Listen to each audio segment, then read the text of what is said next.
kanun tui ha aleng vela ria ka cham hen na a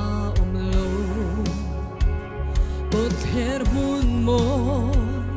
in nuam tin re dam chung re lo te a po atok so kalvarita ka ha dam na thole krista ka in na na kha tham phao nun ka nei ta he sent till the pain across the dam na mishing hlui swa min mu tir tu kanuna tlang moi calvary van lal rem roa lung oi na chu ato ke sa tua nun na na to ka ni calvary tlang ka ha dam na thole krista ka in na na kha tham phao nun ka nei ta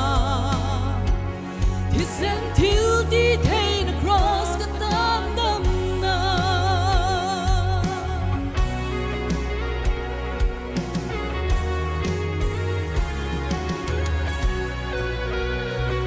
thiam chang kan ni i swa wangin kan mishing tak samin te fai tharau thiang hlim min nei tir da thin lung thar tharau dam na da to ka di calvary tlang ka ha dam na thole krista ka in na na kha tham phao nun ka nei ta he sent till the pain across the dam na calvary tlang ka ha dam na thole krista ka in na na kha tham phao nun ka nei ta he sent till the pain across the dam na